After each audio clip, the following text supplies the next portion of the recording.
A couple years later, we went to play in Standing Rock, and a DJ got up there. He said, "Yeah, he wanted to introduce the song for one of his friends or family." He said, "Oh, Butch," he said, "I want to announce." He said, "This is the most requested song we have on KLND out of Little Eagle." So I thanked him very, and it was Elvira. So that little innovation, creativity we had at Unity sparked up a song that became very popular. And it's still out there, still out there. So I'm getting tired of it too. But I just wanted to share that with you that Phil had to start in that Unity, United Indian Tribal Youth, that still stands. That still stands. He had a vision back then that's still happening for all our people. And he did a lot. He had short years in his life, but he did a lot. And we all know that. Each one of us can attest to something that he started in his life that'll bring a little more credence and elevate his stature. But he was a true cowboy, never pat himself on the back. He was also a true Lakota. He would never pat himself on his back. He just did things that needed to get done. So with that in mind, I just want to warm you up. And I'm going to go ask the drum to sing a song that Phil, I'm sure, has heard this song many times. It was composed by a guy from Little Eagle. And Phil, in that recognition, when he was interim president of United Tribes Technical College for that year's international powwow, he sponsored or he helped coordinate a boot and hat contest, first time ever at United Tribes. And Marty Makes Room for them from here composed the song called the Cowboy song. So we're going to use that as an honor song to open up our ceremony today as we celebrate the life of a true cowboy, a true Lakota, Phil Baird, Wambali Wichasha, Eagle Man. So let's everybody stand, and if you start dancing, that's okay too. He would be happy. Wambali Wichasha. Shunkauspe Oloahe. Okay, wadalo. Cowboy song, cowboy song.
Beautiful, beautiful. Go ahead and be seated.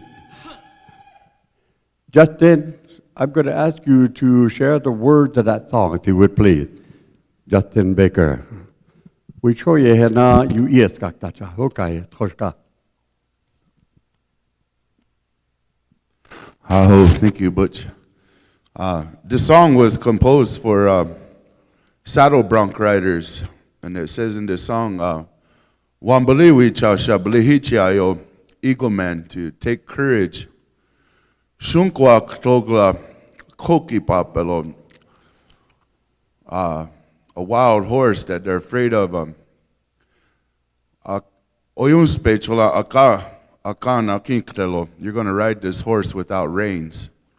So it was a song that was to honor those who were in the rodeo circuit, and they rode the shunkwa ktogla, the wild horses, and they would ride them sometimes without saddles, without reins. And the song was made by Ole Little Eagle from the Rock Creek Singers in Bullhead on the Standing Rock Reservation. Thank you. At this time, we'll have an opening prayer. I was looking for the Cowboy's prayer. I took it out of my songbook case. I put it on a table. I said, make sure I take this with me. And I said that to myself, of course. And I'm getting to that age where I forget things. I go into rooms wondering why I'm going in there, or if I'm going in or coming out. So I'm at that stage of life now. I'm just joking. But I'd like to offer a prayer this time. Just remain seated. Keep your hats on. The Cowboys, they pray. Wherever they're at, on horseback, in their boots, standing in the river, wherever. You do it with faith from your heart. One heart, one mind, a prayer. And you say a prayer in your way too.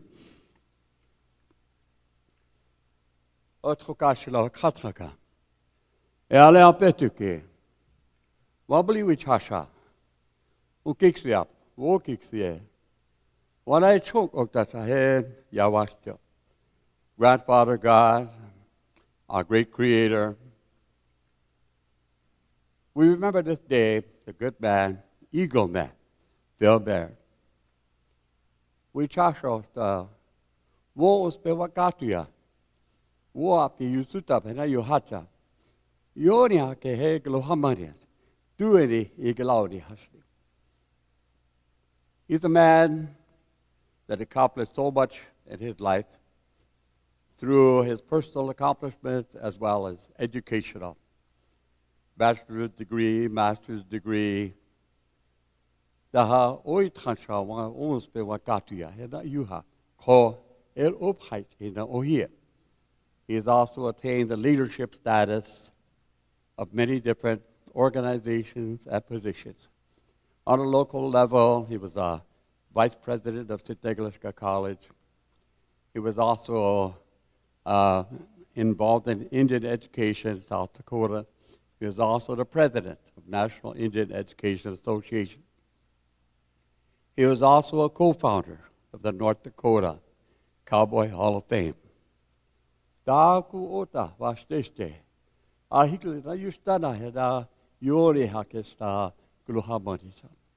He's accomplished so much in organizations, co-founding and as well managing and assisting in the endeavors of all those organizations he helped to coordinate and where he was employed, whether as an employee, a staff member, or just a person of interest in those programs he was involved in.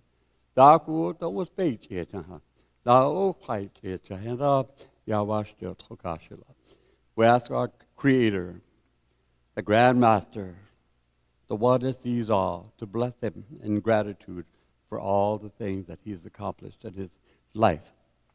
Now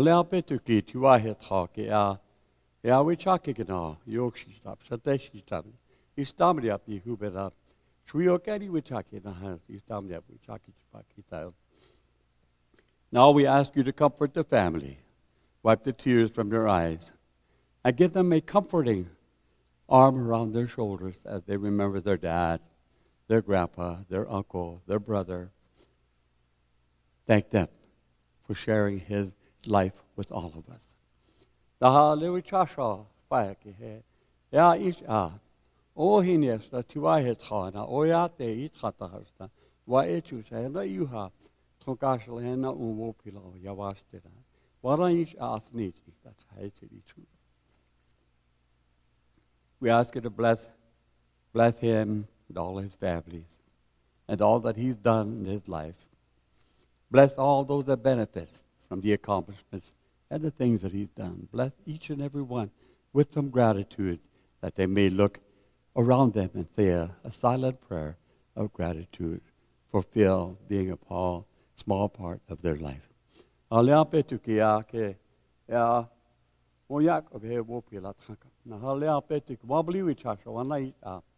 Each imadi and as need that we chokuja when we chose that oi hake was wanita you copy it tukashila a whoopila you ha whoopila capella. And today we thank you for this beautiful time to remember Phil, the respectable, honorable time to remember it. And especially we want to say thank you from each and every one of us that are here, from each and every one of Phil's friends, neighbors, each and every one of those that he's worked with in all his life. We extend our heartfelt gratitude to you, to our Creator, our God, our Kantaka, for giving him his health back. Good health and a good long life to enjoy that health that he's attained back, going back to you, to be amongst you and all those that gone on before him. And I'm sure there's a happy reunion with him and his family has gone on before him. Lewi chashaki tuiri takuri chateshita. I oyakshita you ha as ichi shun kaus be chasha he chasha I de lasna gluhamanila. Phil, if he ever experienced any negative things or sadness in his heart, he never let it show because he was a cowboy. He never let it show because he was a cowboy. He never let it show because he was a Lakota. And we thank him for that characteristic too. May it give us encouragement to walk forward in those things that he showed us. Now, most people got you a wash it and you have. Dora wata hita. Eyapaha. Wokahina. Wohia hiabena. You have wopila taka. And all those that benefited from his work in higher education. We thank you. We thank you for that, allowing that to happen. And may those that benefit from that extend their appreciation to Phil and all his actions he's done in his life on behalf of higher education. For there was one goal. It was for the betterment of the people. Ayeche tukashala. Wowikta yuhawyakap. Chante tara natula ta yucha natukashla. Yawashtia. We send these thoughts and feelings and emotions to you from our heart, from our minds, and ask you to bless him in a special way. And may he ride his favorite bronc where the grass grows up to the belly of his favorite horse. May the rosin be warm for him to get on his saddle. And may the good Lord and the judges have good spirits and good thoughts in mind as he tips his hat and he says, let her buck. Oh, bitakuya, awasi. We'd like to have him drum sing one more other song here, and then we'll go into the obituary, and we'll open the microphone to all of you who'd like to share some thoughts.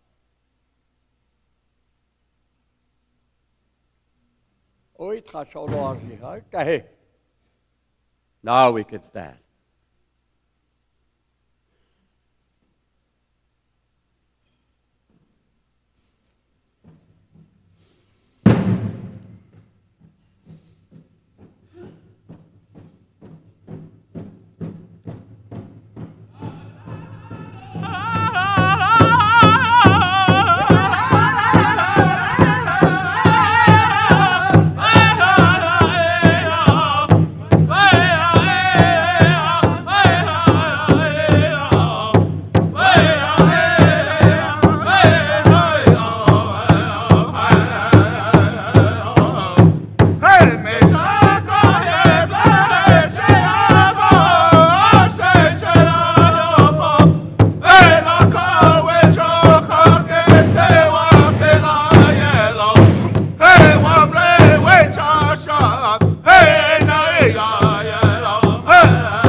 Wow, watch this. Let's be seated here.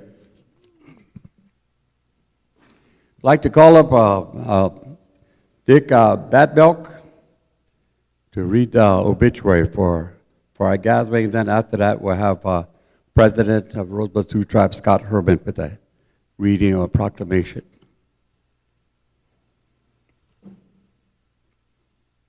Hold on.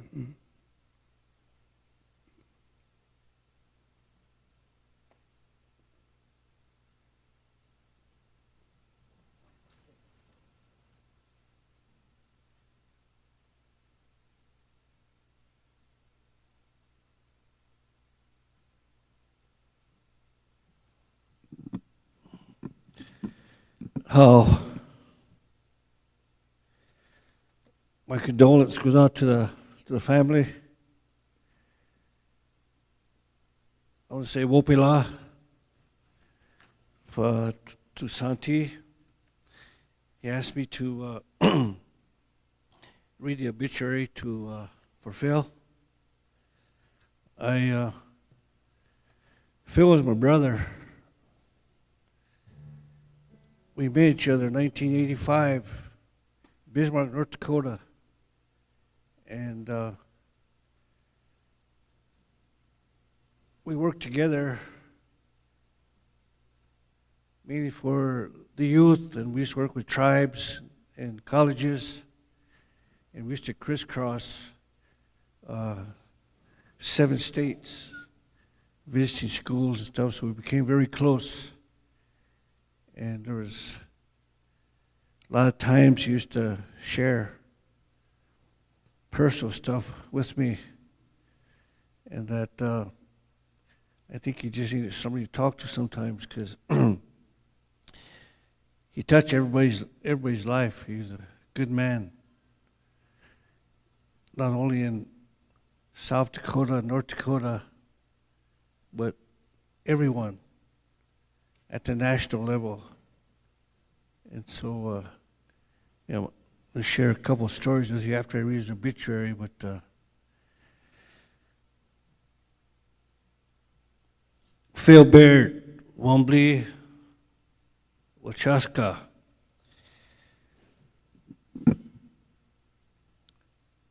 Common among his many lifelong experiences, Phil Baird was best known as a bridge maker across the people, the cultures that accept him as a humble leader.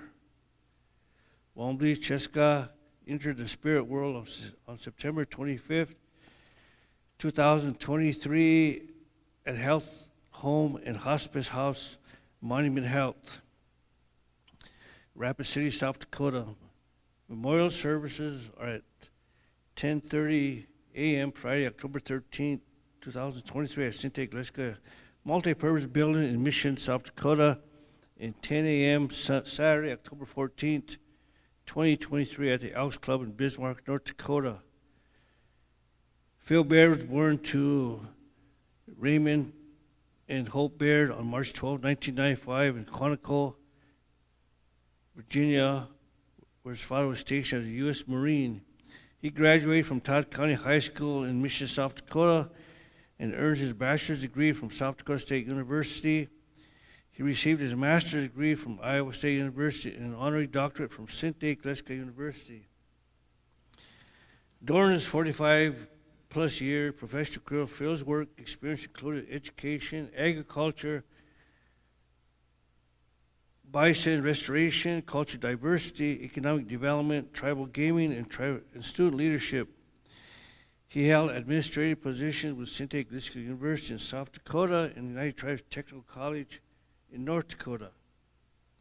Phil served in national leadership positions, most notably with the American Indian Higher Education Consortium, National Congress of American Indians, National Indian Education Association, North Dakota Indian Affairs Commission, and the South Dakota Indian Education Association.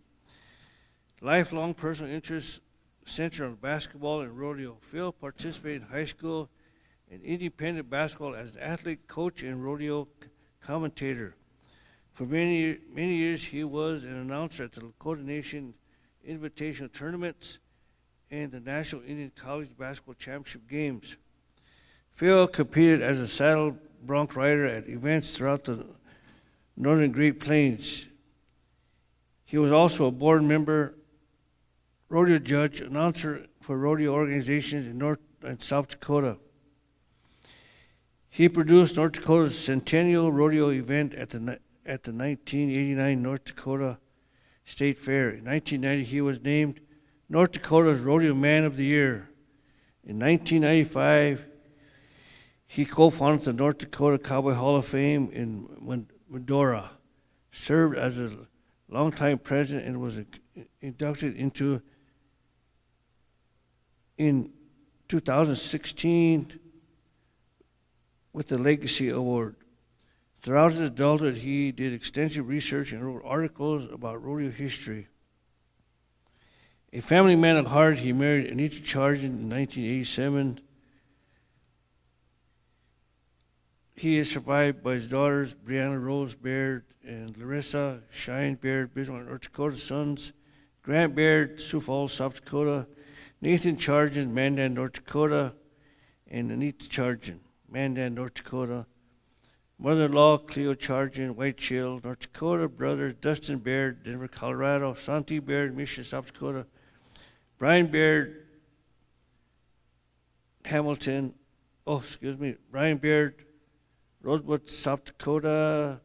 Elliot Hamilton, Gray Hamilton, and Wombly Hamilton, Porcupine, South Dakota. Sisters, Rachel Allen, Springfield, Oregon. Elizabeth Jeff Garbaldi, Red Bluff, California. Elaine Ponder, Stone Mountain, Georgia. Sonia Goldtooth, Dallas, Chicago, Illinois. Mary Bird, Rapid City, South Dakota. Hale Baird, Porcupine, South Dakota. Grandchildren, Gavin, Christopher, Delilah Storm, Gutierrez, Scout, and Carter Patrick, and his best friend, caregiver, Lynn Larson Beans. He was preceded by his natural parents, stepmother, artist Ironclad Hamilton, Lakota Hunkock parent, Wayne and Patty Evans, father-in-law Arnie Chargin Sr., and brother-in-law Scott Allen and Dennis Mercer. Pallbearers were his relatives and friends that accepted him as a child of the community.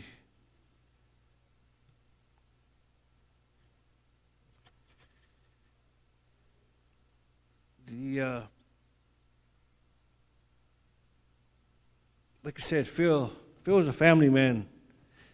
He used to share with me a lot of times about how his children were doing, going to college and just stuff in his life. And like I said, sometimes Phil just wanted to, I could tell he wanted to just talk with me. He'd tell me things and stuff, and I would listen to him and stuff. And yeah, he was doing so much stuff, Phil, at all levels of education, and he's always busy doing things. One thing that was always on his mind was the youth. Sometimes he'd say to me, he said, "We're getting old, Dick." He said, "We got time to pass the torch." A lot of our colleagues are in here today. Seen Cheryl Crazy Bull, a lot of people that Phil worked with at Sinte here up in North Dakota. And so what Butch said earlier about Phil, that he did a lot for the youth. He was always concerned about the youth, the bison, the land. And I used to visit with him and Lionel a lot about what's going to happen with the land. There's always a land. And so Phil, he sets a tone for where we're going as far as education.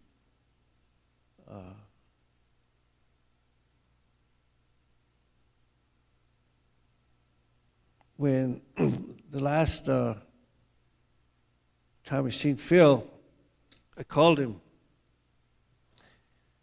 I used to go to work, and I used to glance over at where he was staying at the motel, and I'd see his car there on the way to work. And first I didn't see it for about 3 weeks. I was wondering what happened. And so I met someone there. They told me he was in a hospital up at Monument. So I called him on Thursday. Told him I was coming up. He said, "I may not be here." I said, "Is it that bad, Phil?" Or what? He said, "Yeah." I said, "Well, I'll be up." So I went up, and we were visiting and talking whatnot. And then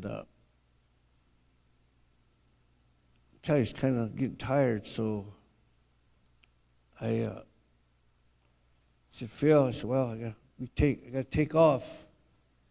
And so I said, "Phil, you remember that movie about Tombstone?" He said, "Yeah." He said, with Val Kilmer and Kurt Russell. And he said, "Yeah." So his eyes kind of picked up. He was sitting there, he's looking at me, and he started smiling. And I said, "Remember at the end of the movie, Phil, where Val Kilmer told Kurt Russell they were always playing cards." Val Kilmer was Doc Holliday, and Kurt Russell was waiter. And so Phil was laying there and they were playing cards, and he got up to leave and turned, looked at Doc Holliday, Kurt Russell as waiter. We said, "Doc, thanks for always being there." That's what I said to Phil when I left.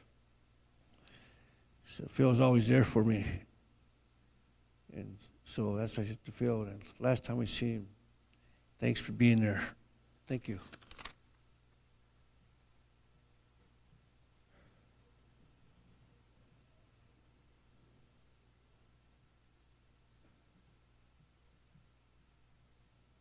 Thank you. Opila Traka.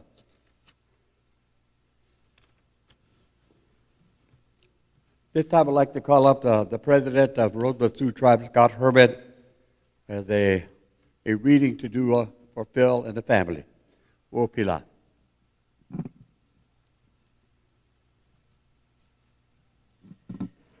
Good morning. Good to see everybody here. I have a proclamation, executive proclamation I want to read for Phil, in honor of Phil and the service that he provided to all the people of Rosebud and other tribes that he had worked for. I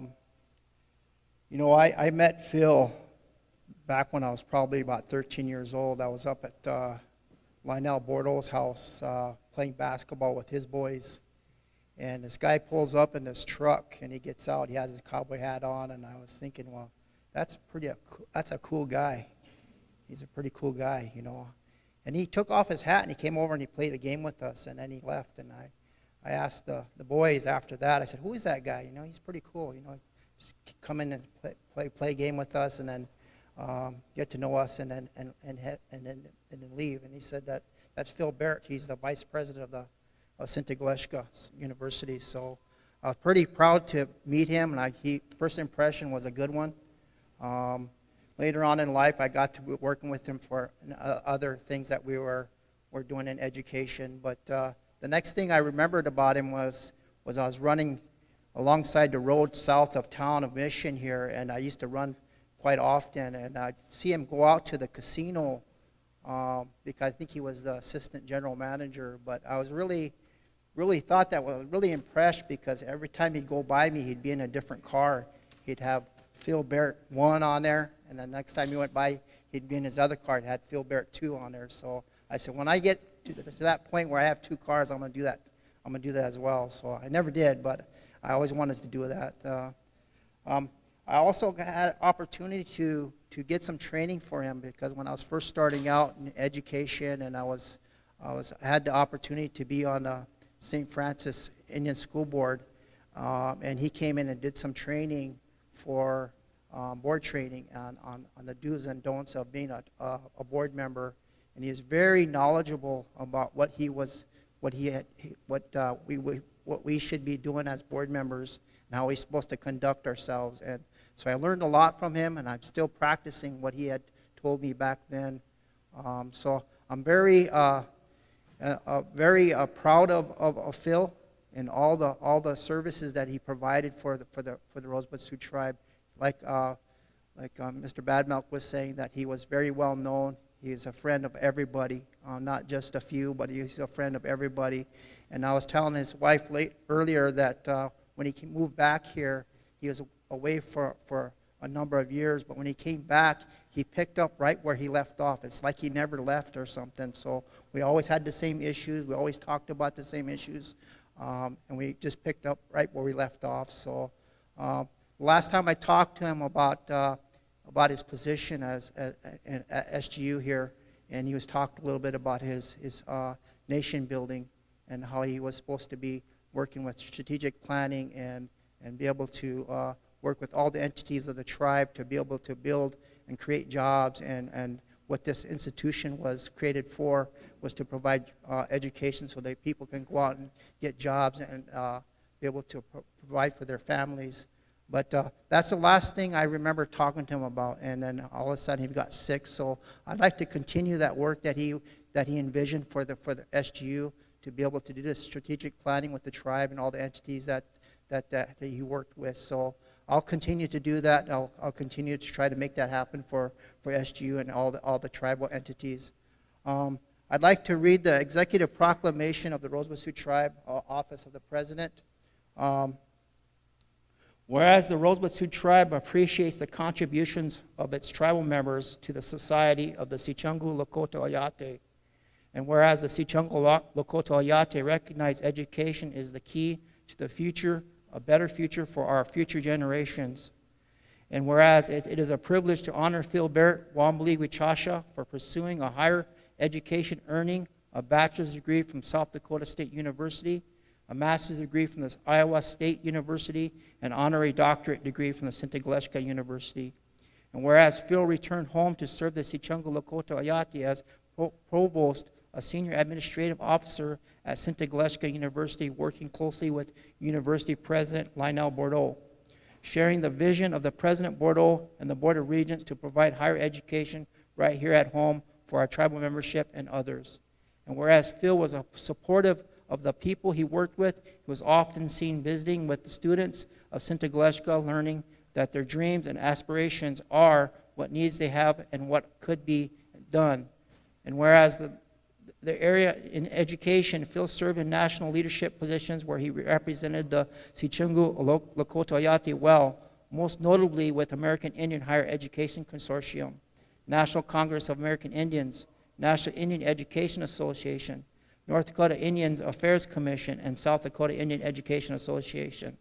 Now, therefore, be it resolved that I, Scott Herman, President of the Rosebud Sioux Tribe, on behalf of the Sichungo Lakota Oyate, hereby proclaim this, the 13th day of October of this year, 2023, as Phil Barrett Day, Wambali Wichasha Ta Ampetu, across the Rosebud Reservation, the homeland of the Sichungo Lakota Oyate.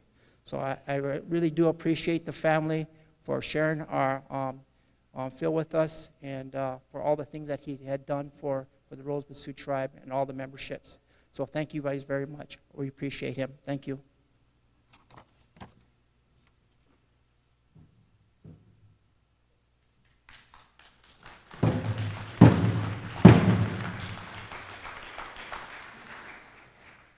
Thank you, President Herman. That was outstanding. In our Lakota way, all of our accomplishments and things are never spoken of until we leave this world to go to the next world. So it's good we have this proclamation here. The family can carry that. You use that to ease your comfort too, and your sadness. So with that in mind, got a statement here from President Hamilton from St. Douglas University. Our interim president, Mr. Hamilton. Okay. He's recently suffered loss in his family too, but as the president of the institution and a co-faculty, co-admin staff, St. Douglas, he has to share some words for Phil. Okay.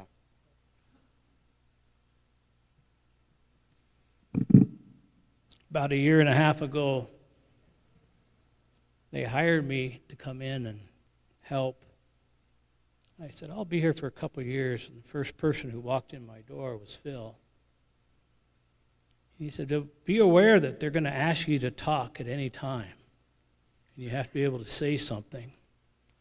I didn't have anything written down for today. But as Phil always said, the sun comes up, the gate opens up, let her buck. So please be patient with me here today.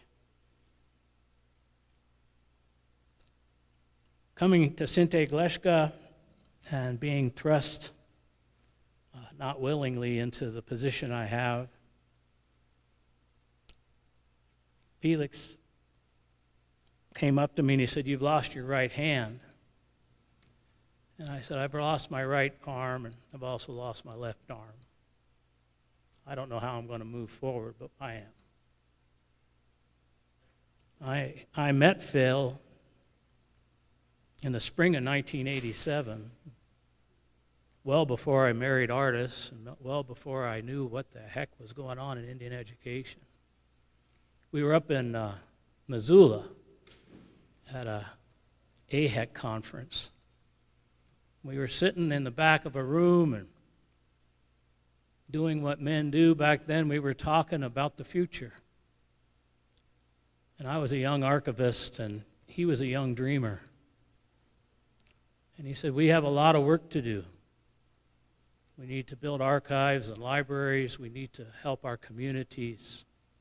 He talked about the land even then. He didn't talk about buffalo, but that became a passion. Over the years, our relationship changed, and I think at LNI, the police were probably wondering what we were doing, because we'd go to LNI, and in some dark parking lot, we'd flip open the trunks of 2 cars, and we'd be exchanging what were Christmas presents for the kids. He remembered every one of his stepbrothers and stepsisters. He always had something for them. We'd give him things for Larissa, Brianna, the grandkids. Throughout the years, he'd call me up. He'd be on the road. He said, you know, we're both the ultimate road warriors. I did stuff for K-12. He did stuff for higher ed. We'd be out driving, and he'd call me. I said, where are you going? To see the girls. So when I came to work here, I didn't know quite what to expect with Phil. You know, you start a job, and it changes the relationship because you're working with somebody. I'd say, hey, we have to meet on this issue. I'll come down to your office. And I'd say, we got about 30 minutes. We got to get this done. And we'd get the work done in 30 minutes. And then we'd add another 60 to talk about the girls and the grandkids. We'd add, in that 60, we'd talk about his dreams of the land, of the buffalo. And he was extremely supportive. Janet Yellen showed up. I didn't even know who Janet Yellen was. And Phil said, here's a list of what we got to do. Deb Holland showed up 2 weeks before. Here's a list of what we got to do. Founders Day. Ted, we got to talk about Founders Day. Here's the list. Just before they sent him into hospice, he called me up. I went up to Rapid. I got your list. And what we're doing today is what he had on his list. He was the ultimate planner. And in every one of those lists, he thought about all the people. It wasn't about, oh, Phil Baird's going to stand up and give a speech. It wasn't. Bill Baird's going to be here. It was, this is what the girls are going to do. This is what the kids are going to do. This is what we're going to do. And we're going to remember that we love each other. Every one of us. He said that gate's going to open and we're going to go out that chute. The sun will come up and the spirits guide us to be here. You talk about the circle of life. One thing I regret a little bit is that my son Wombly Gleshka, who was on that list that Mr. Badwoon read, he had a daughter the day Phil passed away. I think Phil would have said that's just the circle of life. Sinte Gleshka has leaned on Phil. When I first met him, he was working here, then he came back, he became provost. I remember when he called me and he said, I've got this cancer and I'm going to have to deal with it, and I can't continue on in my current position. They came up to my house in Porcupine. My son Gray said, who's standing back there?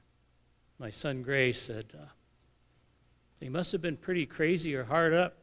There's this white guy on a hill, and that's the best they could do. But Phil has been nothing but a help to me. And I've been hurting since he's been gone, and I know I'm going to be hurting for a while. But Sinte Gleshka isn't just a president. It wasn't Lionel Bordeaux, though Lionel was by far one of the greatest presidents I've ever run into for TCU. Sinte Gleshka isn't me. It isn't our committees. It's the people. And one of the people I'm going to ask to come talk, because she's got the list, is Cheryl Medeiros. Phil and Cheryl worked together for 30, maybe 40 years.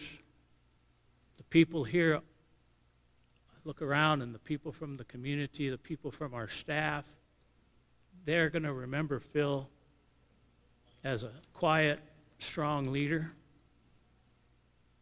He will be missed, but we will go on because he would want us to. He would demand for us to make this the best university. And his loss, our loss, is significant.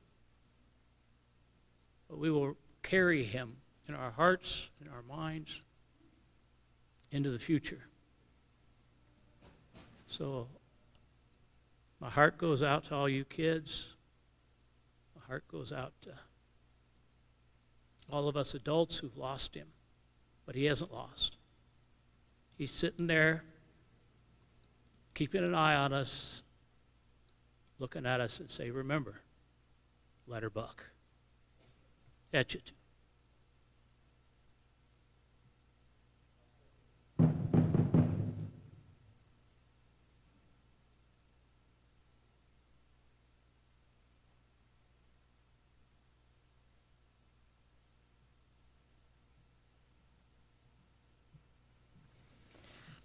Good morning.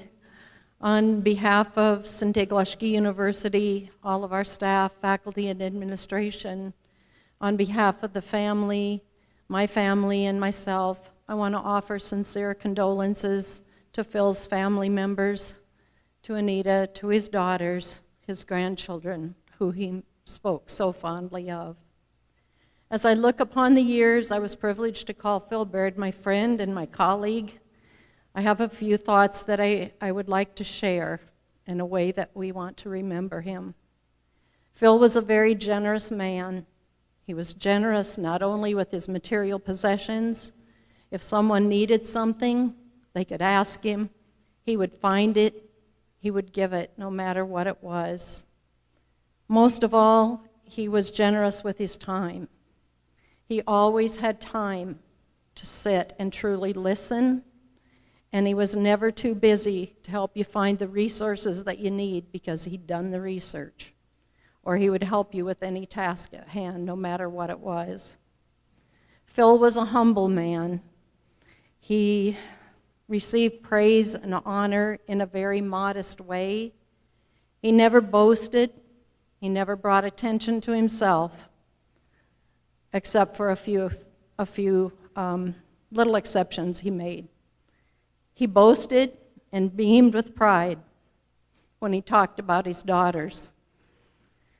I come to know Brianna and Larissa through a lot of stories that he told and about his grandchildren. And here's how I know his grandchildren: G-Man, Lila Girl, Scout, Cowboy Carter. Those are the names that he always spoke of and showed pictures of. As people have said, Phil was a true gentleman.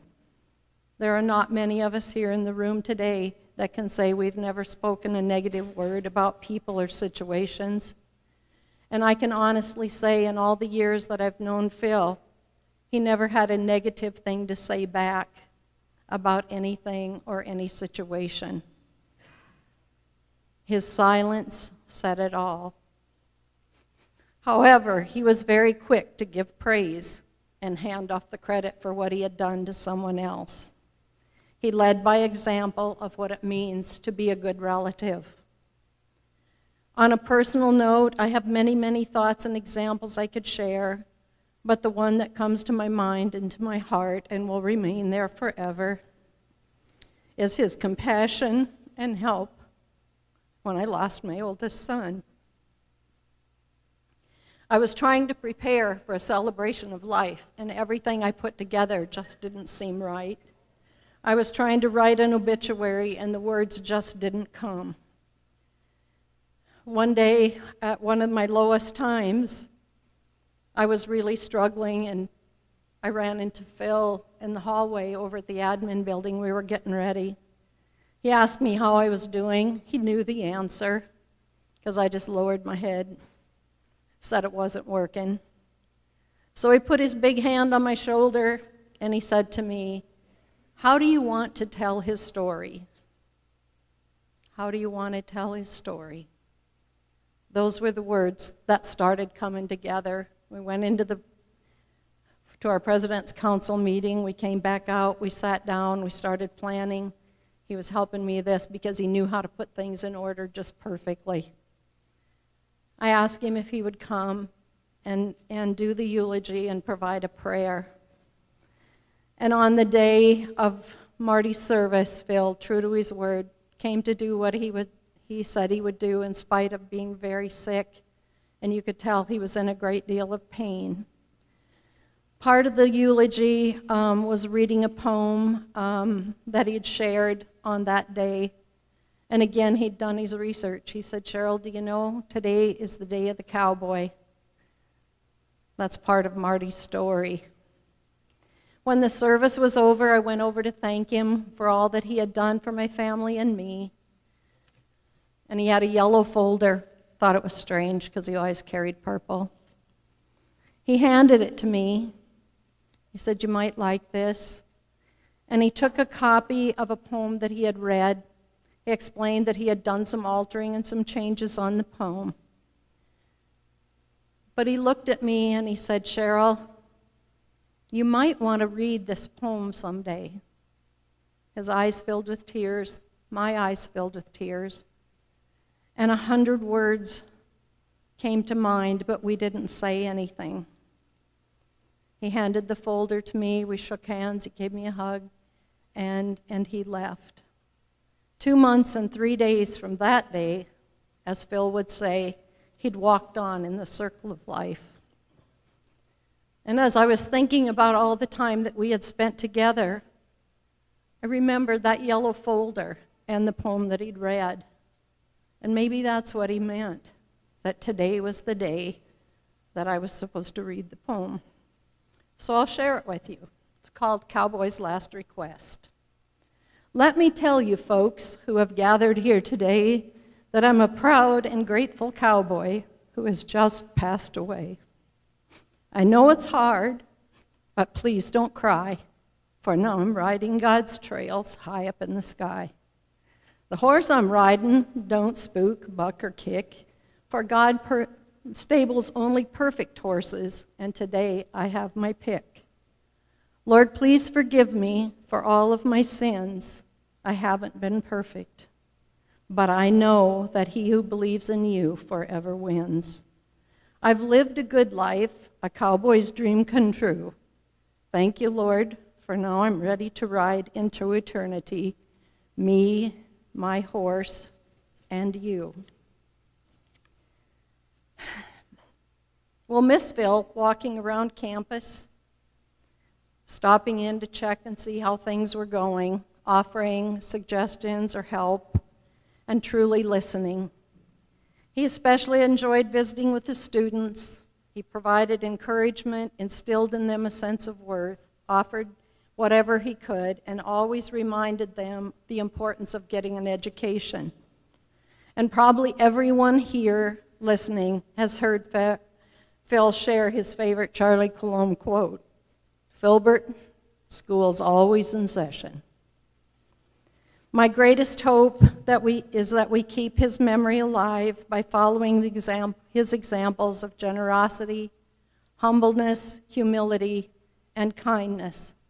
He left those virtues behind so that we could advance in our work here at St. Eyapaha University and across the world, because he wants education to be shared onto the next, with the next generation. With that, I think all we have left to say, as we said to each other many times, as Philbert would say, let her buck.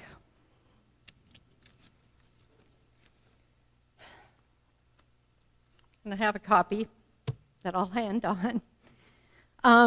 Many people have reached out in the last few days and the last few weeks. I had calls from people who said, you know, I'm not going to be able to make it. Is there any way that you're going to live stream this? And I want to give my heartfelt thanks to Roger and Kellyanne for making sure that happens so people from across wherever can hear the messages that we're leaving for Phil and for his family. One came yesterday from Tom Allen. Many of you in the world of education know Tom. He and Phil work together. He couldn't be here today, and he asked that we share this, so it's my honor and privilege to be able to share a message to to the family from Tom Allen.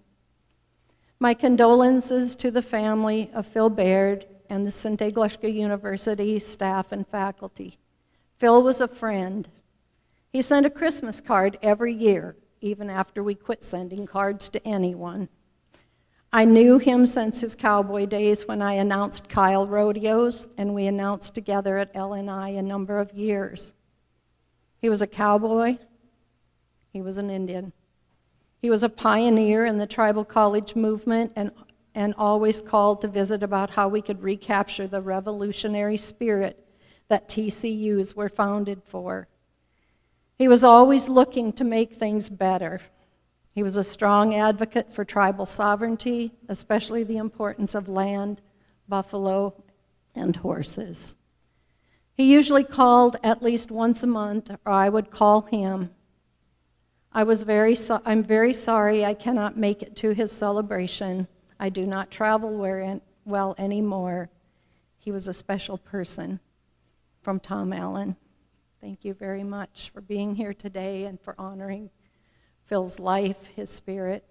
My condolences again to all of you. So I'm going to pass the yellow folder and the poem on as he gave it to me.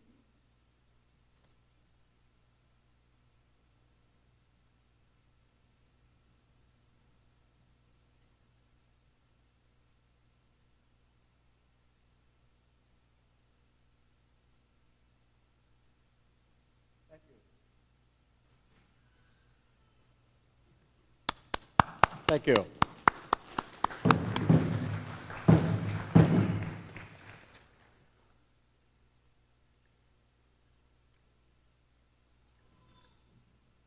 Okay, thank you, Cheryl. We got Tonshka Paul Chekpa has some words to share, prayer or something. So, and then we've got open mic. I'm going to share a song or two after Paul, and then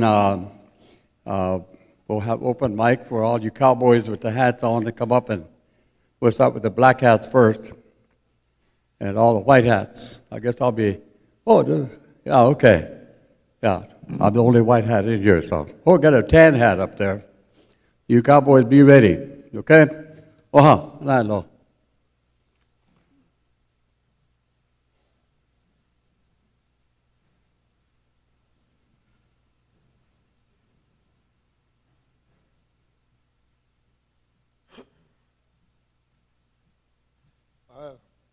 Dakapi wopila Paul Chakpa Machapi Ako Chapi ke Ayate no Ichak Jiji Lamilo. Been asked to say a prayer on behalf of the family for Phil here. I didn't know Phil personally. I knew who he was. I knew the work that he did, but I didn't know him personally. My mother, Carmen Whitehorse, she worked for SGU for a long time. She knew Phil. She had a lot of good stories about him and Lionel, Pat Boyd. I see Cheryl here. You know, all these people work together, and she's feeling really sad right now. She wished she could be here, but all the stories I've heard about him, one thing that I took from it was, he wouldn't want his family to mourn a long time. He would want you to celebrate his life. From what I heard, he was a very good cowboy. He did a lot of work in education, and he was a really good man.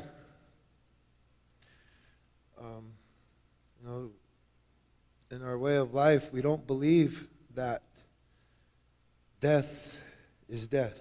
Or we believe that we just continue on. We prepare ourselves in this life for that next life with our ancestors. And I believe that's what he did here. He did the best that he could in his life to prepare himself for his next journey.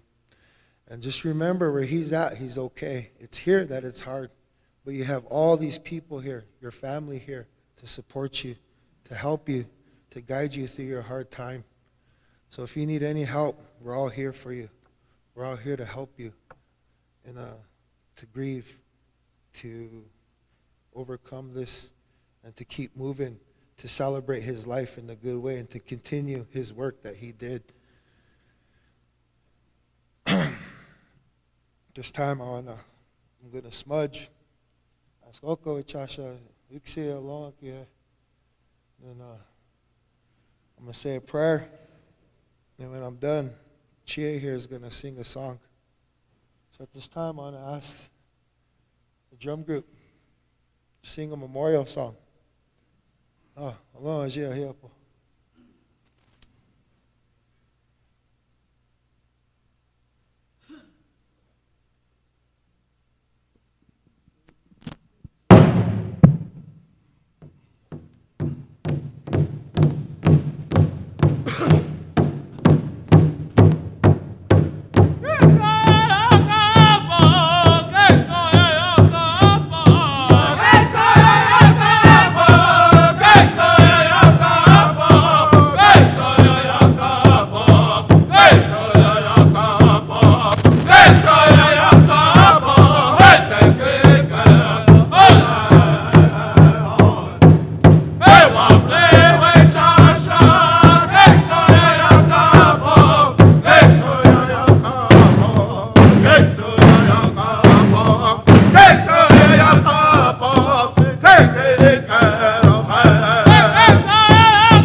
Tokashila Kantaka. Petike Vixie Ate Akakala Achie, Bekshi, Kola, Mambli Vichasha, Tokashla, Chanikile, Chashiki, Mambli Vichasha, Achea Kignik de la Tokashla. Luaka, Naamani Washte, Chankuwa Nagi Washte Yaktelo, Tokashla, Ichichapi, Takoja, Nasam Takoja. Taku Techika, Taku Shicha, Yok Shicha, Ki Picha Isaiah. Chote Washte, Blue Shaka Pike, O Choseni, a war blazer Yakupik de Lotokashi. Kola, Ambali Chasha. Doksha Ke, Ishka Wachian Kik de Lo. Oh, Wopila.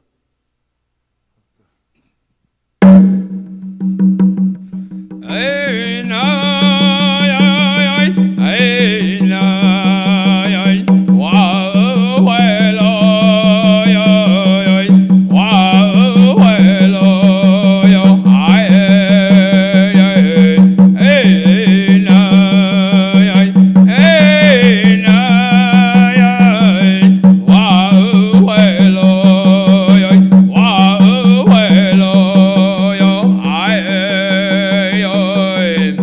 Oi, Tony, you high, oh, yeah, why, wow, hello, yo, I, wow, hello, wow, hello, yo,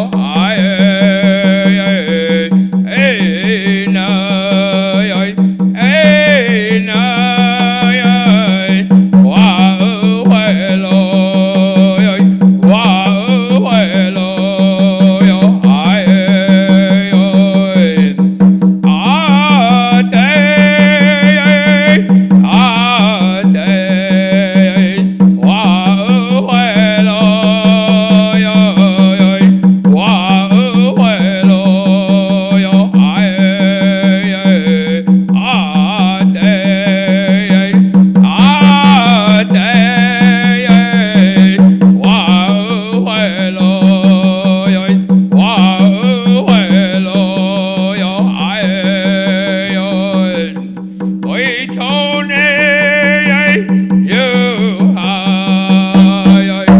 oh, yeah, why, wow, hello, yo, wow, hello, yo, wow,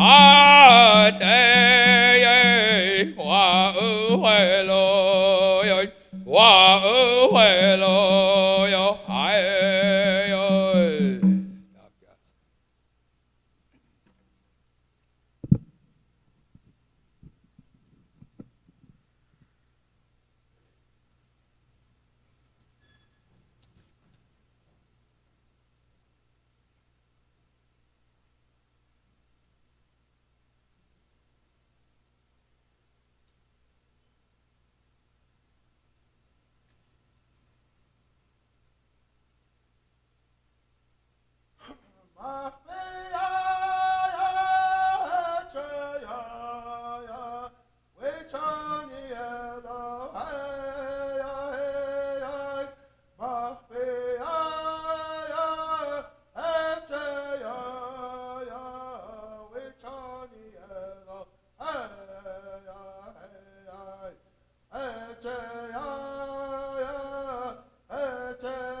Please be seated. Thank you.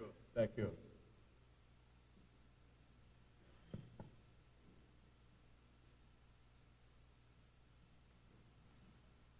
I'm going to share a couple songs here, and then we'll open up the mic for open mic. If you'd like to share some words, some memories, stories about Phil and your friendship after I get done here. So thank you very much. Thank you, Toshka. Japalo. 「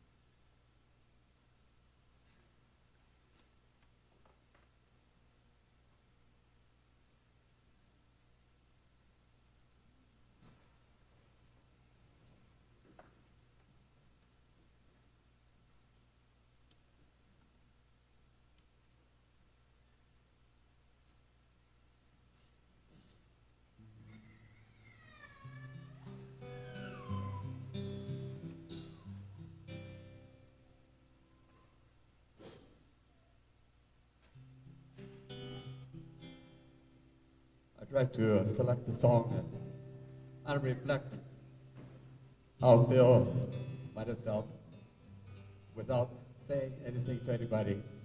As I said earlier, no complaints, he's a cowboy, never complained.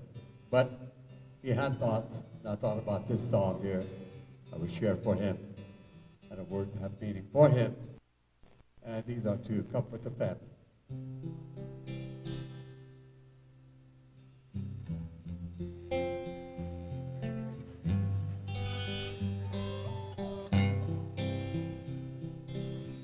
Oh, well, I'm tired and I'm weary, but I must go alone till the Lord comes and calls me away. Oh, yeah. Well, the morning is bright and the land is alive, and the night is unfair as the day. Oh, there will be peace in the valley for me someday. There will be peace in the valley for me. Oh Lord, I pray there'll be no sadness and no sorrow, no trouble. I see there will be peace in the valley. Oh,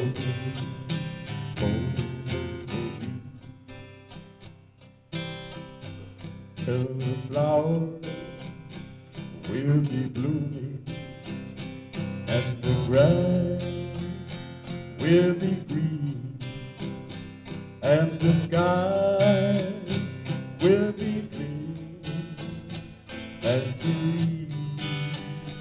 Oh yes, will the sun ever be in this valley of my dream, and no cloud never ever be steep. Oh, yeah. There will be peace in the valley for me someday. There will be peace in the valley for me. Oh Lord, I pray there'll be no sadness, no sorrow, no trouble. I see there will be peace in the valley for me.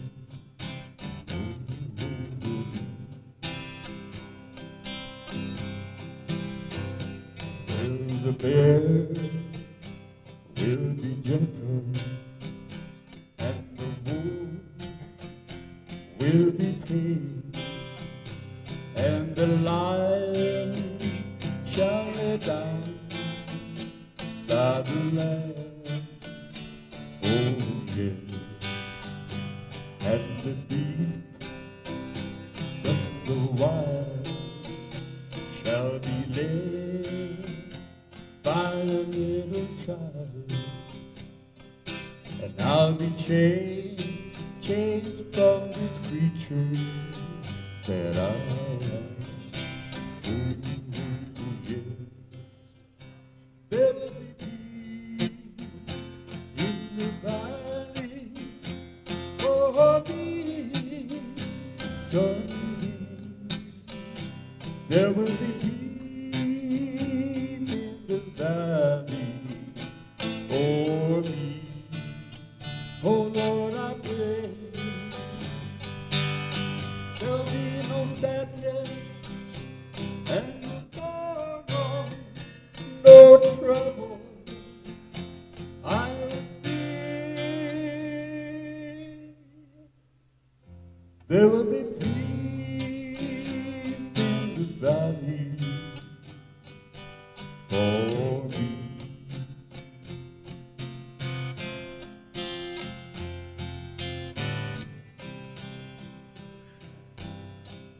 his entry fee's been paid, and he's gone to that great arena in the sky where there's no sickness, all pure 110% health for this cowboy going to his rest.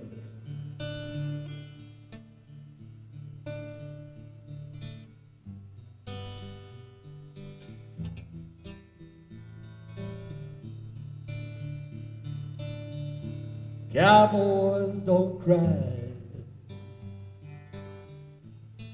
and heroes don't die. Good always wins again and again. Love is the sweet dream that always comes true. If life was like a blue, I'd never be blue. Here in the real world, it's not that easy at all. But when hearts get broken, it's a real tear that falls. And darling, that's the truth. But the one thing I've learned from you is how the boy don't always get the girl. Here in the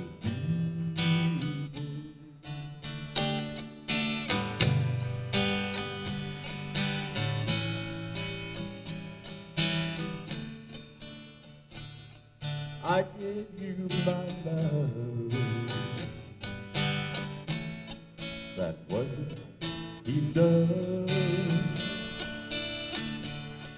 You hold your heart when time got rough. And tonight all that food was free. It'll end like it should. Two lovers who make it through, like I hoped that we would. Here in the real world, not that easy at all. When hearts are broken, it's real tears that fall. And darling, it's not the truth. But the one thing I've learned from you, how the boy don't always get the girl here in the real world. How the boy don't always get the girl here in the real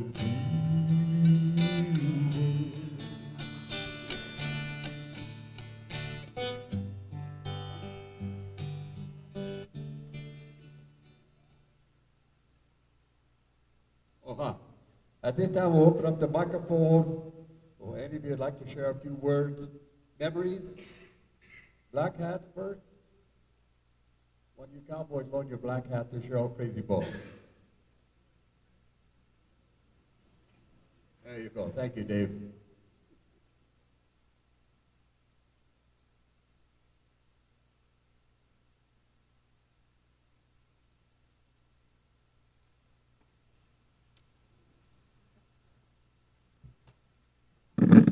Omedakiapi.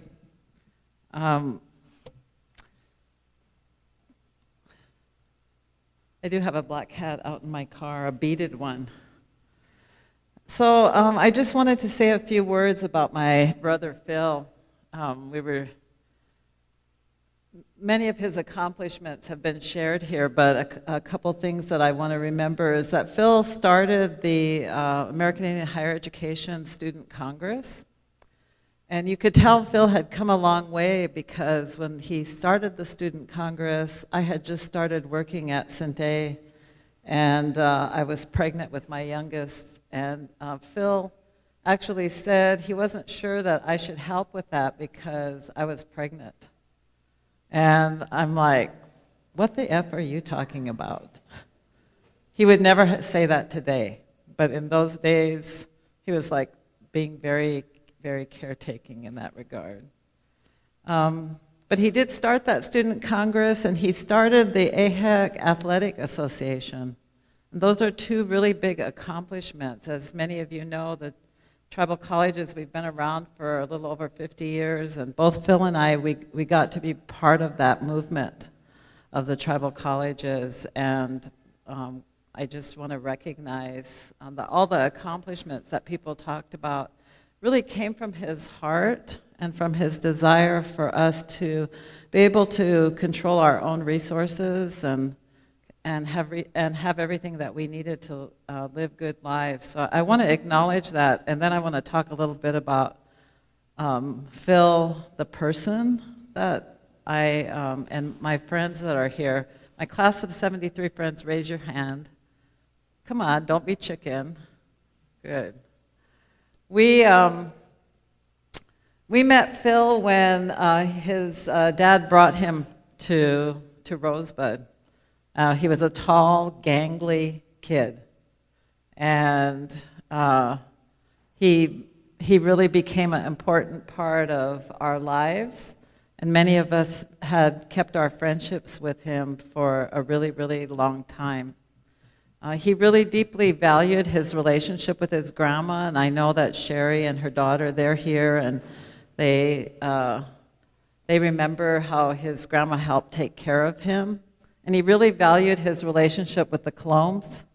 You know, Phil always said that he was raised by a village, by people who loved and took care of him, and I think that extends to those of us who were his friends. He treated me like I was his sister, told me when he was getting ready to leave that his girls needed attention, and the last text he sent me was about Larissa because he wanted to make sure that she had the support that she needed. And so he was really thinking about those girls and about his grandchildren. I really I felt really privileged to be able to spend some time with him right before he left. And the first thing he did when I got to the room, we started visiting, and he used a really odd expression, but Phil was always thinking, right? He was always thinking about like what to do, what needed to be done. So he started telling me what to do. And Brianna was there, and she saw, and others, that he started telling me things that were left undone, that he wanted to keep doing. And so I think about that for all of us who are here, that he had things he was working on, and we need to pick that up and keep working on it for him. And that was all about our people, all about our young people, and all about our communities. Many people have reached out, as was shared by Ted and Cheryl. There were lots of posts on social media remembering Phil and appreciating him and his vision and his love. We think of Phil because we grew up with him, as somebody that we hung out with and partied a little bit with. Phil was the person who taught me that bartenders could make shots that taste like German chocolate cake. I did not know such a thing existed, but Phil was actually the person who introduced that. And he was also the first Indian person that I ever saw who sniffed the cork of a wine bottle and swirled the wine around, something we only saw on TV, but Phil actually did that. So he had these, behaviors that were also that side of him that was enjoying life. And while my friends and I were sitting there in the back, Mike showed one of the last texts that he got from Phil. While Phil was in hospice, Mike was going and visiting him, and he sent a text asking for him to bring a supreme pizza and a Coors Tallboy. So even up to the end, Phil was enjoying life fully. I just want to say, the family had another loss in losing Phil's brother Brian, and I want to acknowledge that, because that's two in a family. It happens to us as Native people, and we draw on the teachings of our ancestors, which teach us that when someone leaves us, we should behave in a good way. We are in a very, very sacred place when our loved ones are making their journey.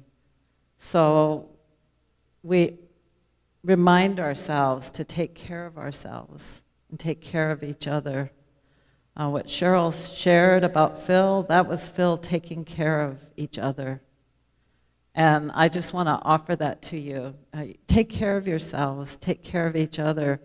It's not easy to have people leave us, but we're here, and we have to take care of ourselves and give ourselves a lot of love and attention, and call on our ancestors to give us strength in our hearts and our bodies. I offer that to you because I feel that loss of him, and I feel grief for the family losing their older brother and then losing one of their other brothers in such a hard way. No matter what, it's hard, but that is a particularly hard thing to have happen. So I want to tell you I love you, and we love you, and we pray for you. We pray for you to be well. I got to say, when Lionel Bordeaux died, I felt really bad, but I'm glad Phil's there with him, because in my mind, they're sitting along the Little White River, reminiscing and telling tales and taking those stories and putting them into our future, something they really love to do together. They're probably doing that now. So with much love to you, we pray for you all the time. Thank you.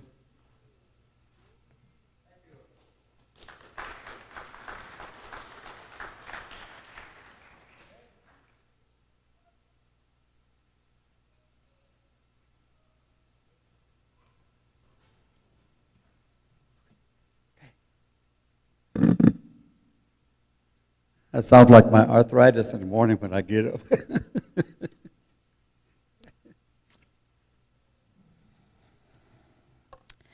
I got to know Phil when I served on the North Dakota Cowboy Hall of Fame Board of Directors with him. Actually, before that, rodeoing, and when I was Miss Rodeo North Dakota. But I will never forget the phone call when he asked me to be on the board with him. And he always had a way in a meeting that I will always hear his voice telling us to get down to business. And it was such a unique way that he said it that I can hear him plain as day. And Phil led us on a journey in that boardroom that was unique. It was so heartfelt to me, and I so appreciated him. And he taught me how to get down to business, and in my classroom and in boards that I have been able to lead, I look at him as the ultimate leader, and how to lead a board in a direction and get down to business and get it done quickly and well. Phil was also a great storyteller, and with the Cowboy Hall of Fame, he wanted to tell the story of the horse culture. And he wanted to tell it in its entirety, and he did it so well. I'll never forget how much traveling he did at that time to other Hall of Fames and other museums, and he says, I don't want a museum, I don't want a museum, don't call it a museum, anybody calls it a museum, and you were in trouble with Phil at that moment in time. And yet, when you walk into that Hall of Fame, it tells the story of the horse culture from beginning to now. It tells it through the rodeo world. And this summer, I had the opportunity to take my children to the National Little Britches Rodeo in Guthrie, Oklahoma, so we traveled to a place that I will not name in Oklahoma City that he had spent a lot of time at studying and took some information from. And when we went there with my daughters, the thing that I noticed the most was it was really scattered. It didn't really tell a story. It was hard to figure stuff out. But Phil never did that. Phil could tell a story. He had a vision, but he didn't just have a vision. He made that vision come true in so many ways and touched so many lives making that vision come true. And I appreciate Phil so much for that. My condolences to his family. I remember the girls when they were little. I remember meeting his son. You're all grown up and you're beautiful. And his love through you, through your children, will continue on. And may the horse culture continue with you because he shared that with all of us.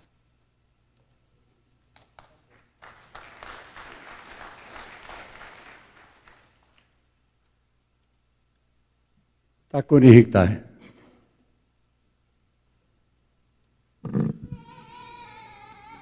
Anybody else like to share a few words? Keith. Takuni hiktai. Oh, the little girl wants to say something. All right. She's reminding us that Phil used to, every weekend when he was heading for Bismarck, he talked about the grandchildren and the children. He would leave his briefcase, everything here, to be with family quality time. He always put that on Facebook, so I knew where he was going. So whatever trail he blazed from here to there, you guys are going to be following that, so it'll be a good road. And you'll probably see some eagles along the way, too. Anybody else share a few words? Any of you cowboys? All right, okay, all right. She's going to break the silence here. Thank you.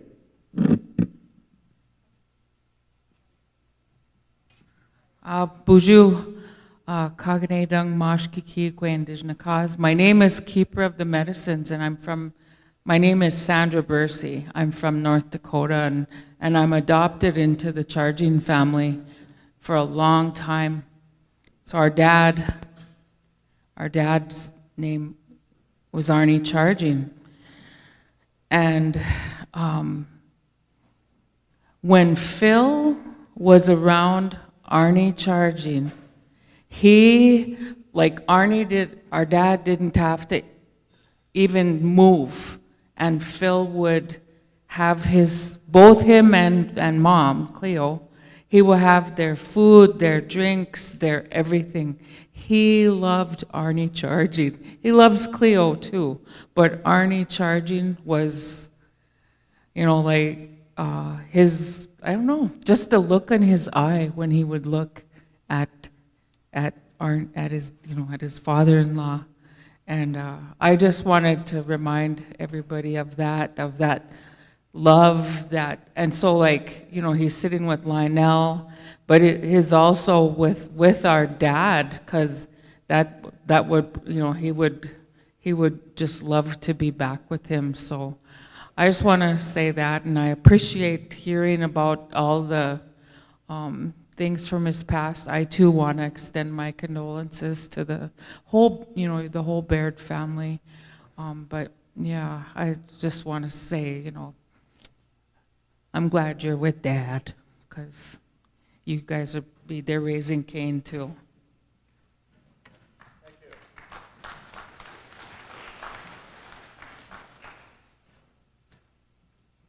I was fortunate to be the powwow announcer for South Dakota State University, their annual powwow up there, the Student Association.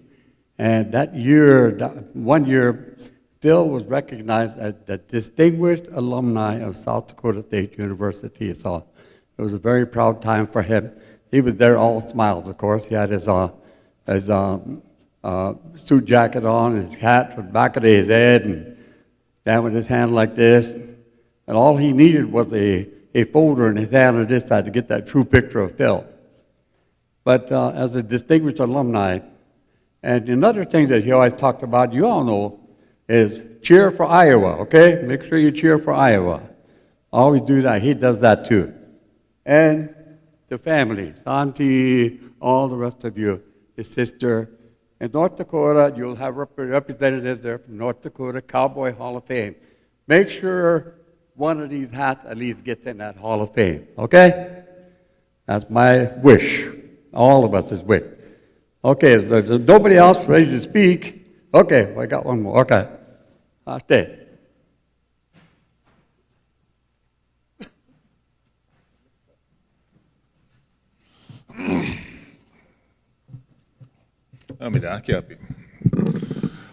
My name is Justin Baird. A lot of you know who I am. I'm Phil's younger brother from my mother, artist Ironcloud. And this is one of Phil's specialties, funerals, speaking. I remember at my mother's funeral, Phil got up and he spoke, and he held everybody's attention in the palm of his hand. He was such a great speaker. Then he ended, and I was like, whew, who's going to go up after him? And then I was called to come up and speak. I was like, how are you gonna follow that?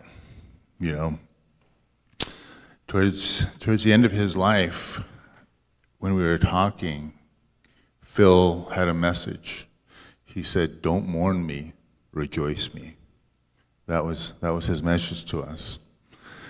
I remember way back in my younger years, I thought I finally figured out what I wanted to do in life, and that was to get into special education. That came to an abrupt halt with a conversation with Dickie Badmilk at Robbinsdale Bar. He asked me, he said, "So, are you going to be president of National Indian Education of America?" And I sat there and I thought about it. And I was like, nope. And it wasn't because Phil's shadow was too huge, but because that trail had already been blazed, and blazed very well. And I wanted to do something of my own. So I went into other areas like telecom and native housing, and I too was always on the road. Phil would refer to us as the Road Warrior Brothers, just because we were always on the road. Anyway, I ended up making my home in Denver, Colorado, and anytime somebody would say, you know, that I left the homelands, I left the people, I always remembered Phil's response to others about himself being in Bismark, Bisman as he would call it.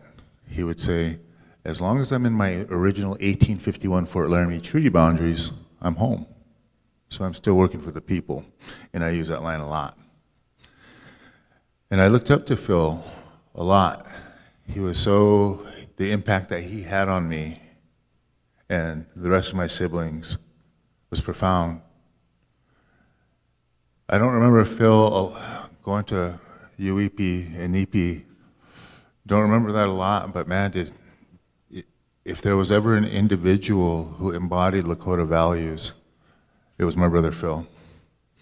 I remember one time he told me one of the coolest stories that I've ever heard.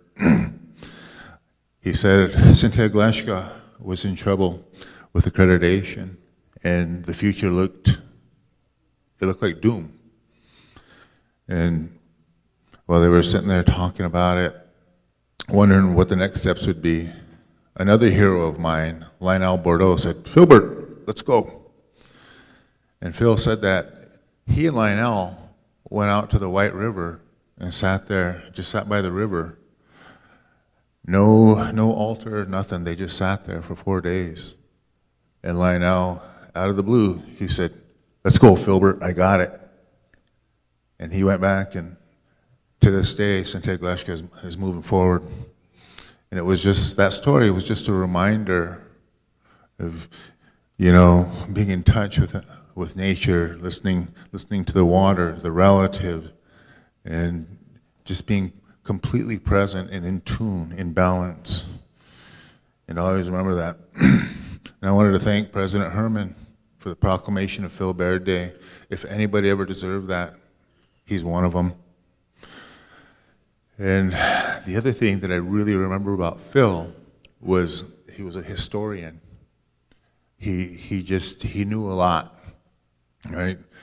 I can't remember what rodeo it was at, but he was co-announcing with somebody, and he asked the announcer, I think his name was Fred, he said, "Fred, what's the worst wreck that you've ever seen in a rodeo? And Fred responds, well, that would be me, Phil. I was riding saddle bronc, and I got bucked off into the bleachers. And Fred turns around, he says, well, how about you, Phil? What's the worst wreck you've ever seen? And Phil, in Phil's voice, he said, it was 1973, White River Frontier Days. And I can't remember the cowboy's name, but he was riding a buffalo. And I guess this cowboy got bucked off, and he was gored from his stomach to his rib cage. And it left the entire crowd just stunned. And it was right then and there, it was pretty obvious who was the cowboy and who wasn't.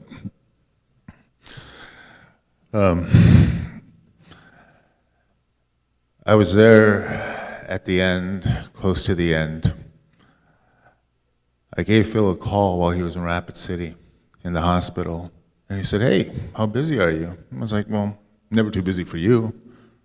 He said, well, why don't you drive up here and take me into the Black Hills? So I said, okay. So the next morning I drove out of Denver, and I arrived just in time to see Larissa at the hospital. They were taken to the hospice. So Larissa and I accompanied him, and for the next 4 days I sat with him. And during that time, it was on Thursday, his buddy showed up.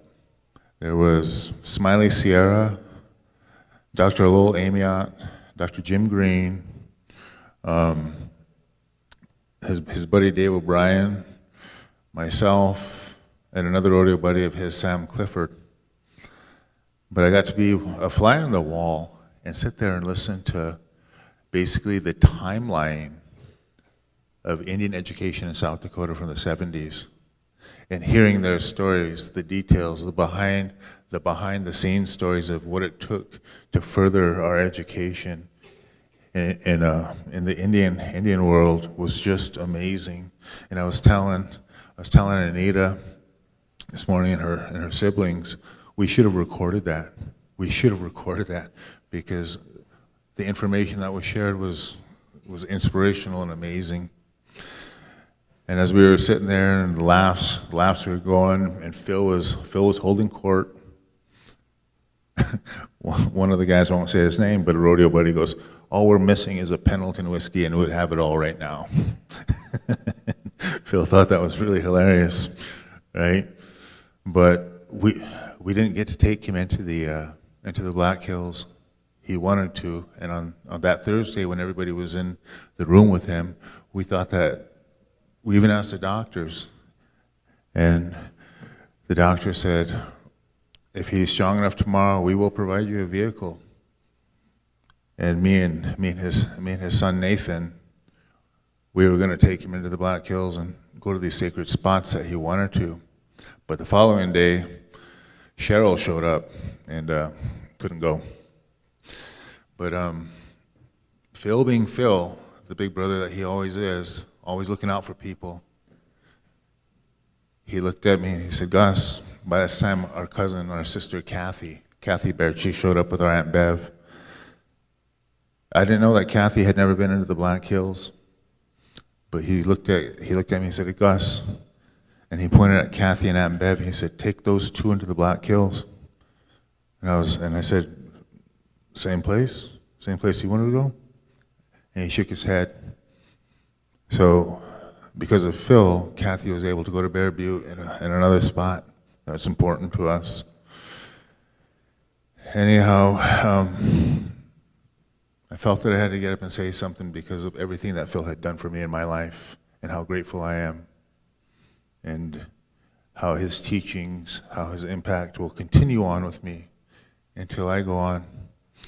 And I just wanted to share something, and thank you, Cheryl, for mentioning our brother Brian. We were at Stanley Redbird's a couple nights ago, and went into an EP for Brian. And at the end, at the final round, Stanley told us, he said, Brian's getting ready to journey on to the places that he's visited here in this world. And he said, there's somebody here to take him. Does he have an older brother? And it was so moving because that's so Phil. That was something Phil would do. Thank you all for coming. Really appreciate it. I hope we all get home safely.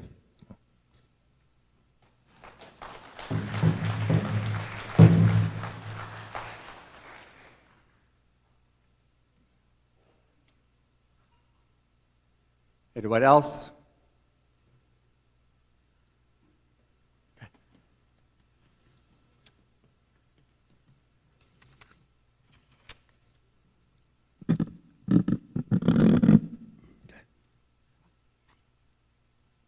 Hi, my name is Brianna Baird. Gagui Nagabagesh is Hidatsa for Squash Blossom, so I try to come to you all in a good way. I'm really appreciative of everything that everyone did to come together for my dad. The last few days with him were some of the proudest I've ever been of him.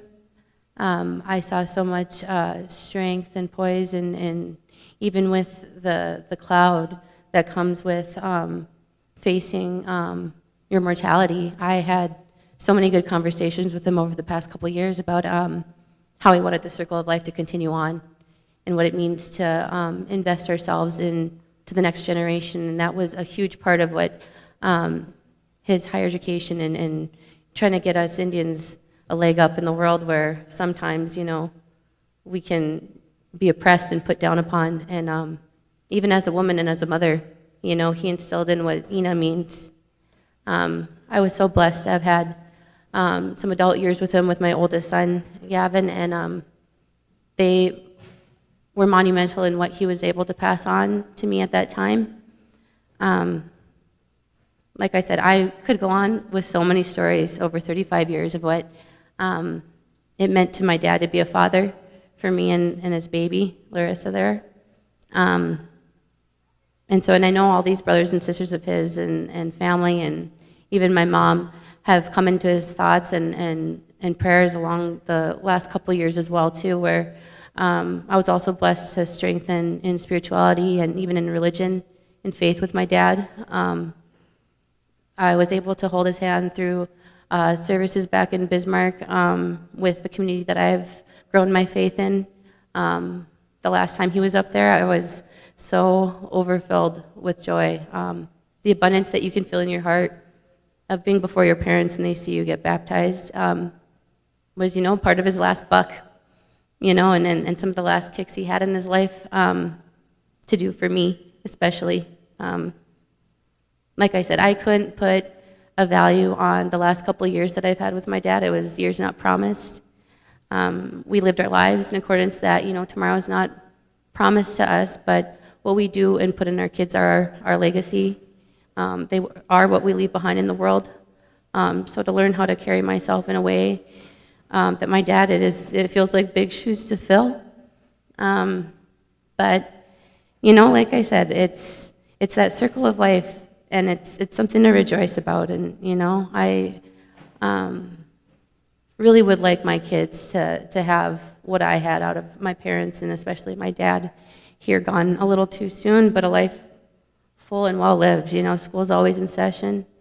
And he said that right up to the end, and he kind of was just like, well, school's almost over. Wait, no, it's still in session. Like, so he had to, like, you know, constantly remind us that life is worth living in the saddle and not on the sidelines and not in the stands.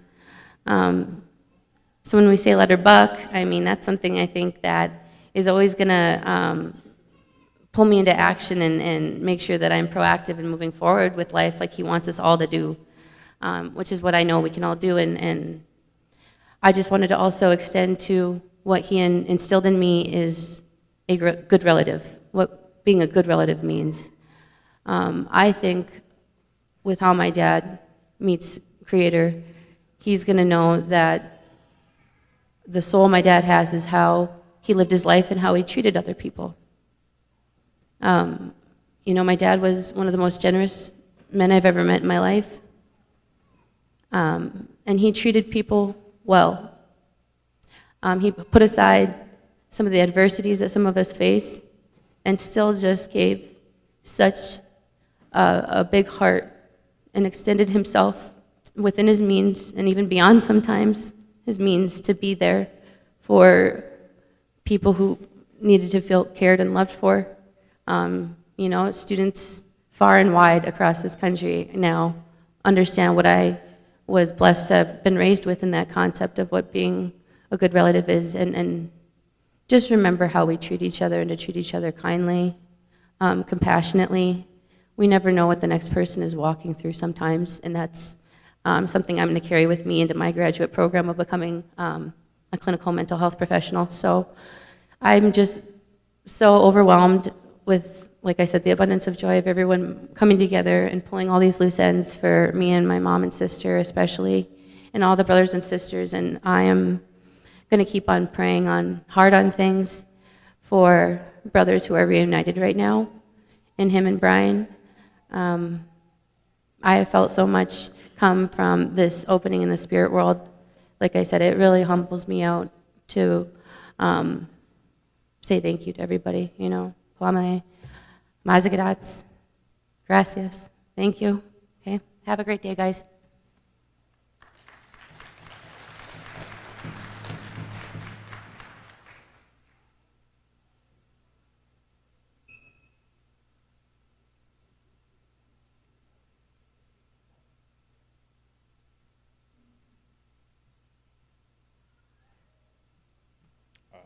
Good afternoon, everybody. My name is Santi Baird. I appreciate everybody's words today. It means a lot. I sit here listening, and I feel like Phil is here again. You know, and of course he's here in spirit. And so I'm standing up here, and he kind of put me in a spot last November. That was his thing. We used to have these conversations, and I always remember this. We went to Valentine. We used to do our every now and then on the weekends on a Sunday, we would take off to Valentine, and you know, he did his stops at Young's, Western Wear. And, you know, growing up, family was a cowboy, and they tried to make me a cowboy too, but I guess it never stuck. So I'd end up at Young's, we look at Wranglers and shirts and whatever, and it was Veterans Day, and so we came back to it, and I said, hey, they're having a ceremony going on. Should we stop there? I said I'm a veteran. I'll get you a free meal. He goes, let's do it. I feel like to eat, if you all know, right? Like to steak. And so we pulled up, and he's sitting there, and all the veterans are there, and they're having their thing going on. And he gets up and he speaks, and he's very eloquent, and he shares stories that he knew growing up. And then I was really proud of him, and sitting there and eating my chow. And all of a sudden he goes, and I call my brother Santi up, and I'm like, as I was looking around, I was like, I was like, the eye talk, why are you calling me up all of a sudden? But he wanted me to talk, and public speaking isn't really my thing. So I get up, and I tell stories, but tell stories of veterans that I knew, the stories, my dad, grandparents, so forth and so on. But we had, he to me epitomized what a sibling is, what a brother is, right? Because he would never forget your birthdays. He would always get you text saying happy birthday or a card or whatnot. And so as I got older, going here, going there, that communication was still there. We talked a lot, and when I finally moved back, back home, I call it home now, being gone away, for 20 years from mission. And so, he stayed at the motel, and I'd come by and see him, and shovel his snow, and talk with him, and talk about things, and going, talking about tribal life, and working with the tribe. And as President Herman knows, we went through a lot, and I would share with him, my own hard times, working, dealing with, the tribe and different things of that nature. And he was always there being supportive. He'd always give me the support, saying, you can work your way through it. This isn't going to be your first rodeo. You're always going to, find a way to, to get past it. And so I always had that little bit of encouragement all the time from him. And, so going forward, he was always that ear that I needed, always that foundation that I always come back to. And that now that he's no longer here, that's all of us to carry on his work the way he's seen things, the way he talked. 'Cause I can still hear him. Even to the last time, when I called him at the hospital, before I went up to see him, he called up there, and the first thing he was asking, he goes, how's the tribe doing? I'm like, you want to talk about the tribe? I said, let's talk about what's going on with you. But he never would. That was his thing. He never would talk about what was going on with him. And we had these conversations, and we would sit out, out at the land, the Baird land, and at barbecue, and he loved his barbecue. If no one knew that, he loved his steak. He loved his baked potatoes, and so I had a garden a couple summers ago, and I went out there, grilled up, ribeyes and filet mignons, and I didn't think he could eat that much. So I'm sitting there, I grill up a bunch of steaks, a bunch of corn and everything, and he sits there, and I think he ate like 6 ears of corn and a couple steaks sitting there, and I was like, and I barely ate one. And so but we'd have these long conversations talking about the land, about building that bridge, and what he talked about, and I do technology for the tribe, and he always wanted to build a bridge with the tribe and SGU, and building that foundation for technology and education for this younger generation, because that's where he's seen it was going at. We come over, we talk about technology, a lot, and so it was always that information, that made me a better person when it came to dealing with within a tribe, and I take a lot of that leadership that he had, and try and put it into terms that I can see, I guess, from from where I'm standing at. But we always had these brother conversations. I can't share those in polite company, but it was the banter back and forth, and it was and he always he was always there. That's all I would say, always there for the people, always there to to help out any way he could. And before I close here, I know one of his big things was eating, and so before I get off here, I can say my appreciation to everybody that came here, that that shared his story, shares his memories out there, because it doesn't stop there. His legacy lives on in all of us, and where we take it into the world and where we share it in the world. I remember calling him from, I think I was in Bahrain, I think one time, and we talked for a few minutes, and he was all excited. He wanted, and when he wanted, I got him a shot glass. I don't know what happened to it, but he was always there. That's what I want to leave everybody with that. He was always there for everybody out there, no matter what. And and I feel like he's up here.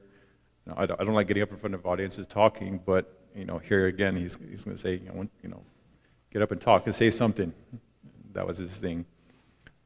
So with that, I think we're going to have the meal is ready, and we'll come up and say the meal prayer.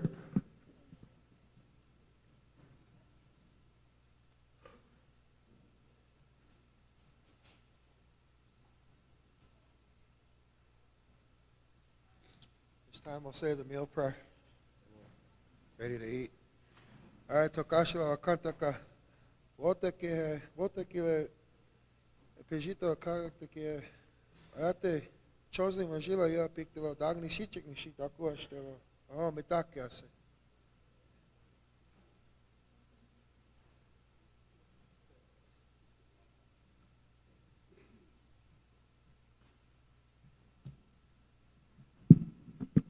Okay, we'll have a closing prayer, and then we're going to have a greeting, comforting of the family. So we'll have I'm going to say one song, and then the drum will pick it up from there. And we'd like to ask all of you, especially the visitors that come from a long ways, come through first. You can view all these beautiful flowers, there's cards and letters to be read, and all of Phil's pictures here. And go across, you got the memorial cakes over there. They're all so beautifully decorated. But have a look, and then the family's right in front here, so you can shake hands with them and comfort them, okay?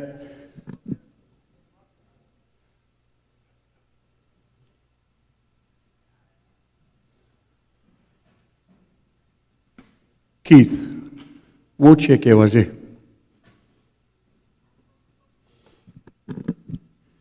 And then we'll all go into the commons. You go out this way, and the serving line goes across the hallway. So, and then when you finish your meal, you can eat in the commons, and then come back in here. There'll be a closing ceremony. So, after that, okay?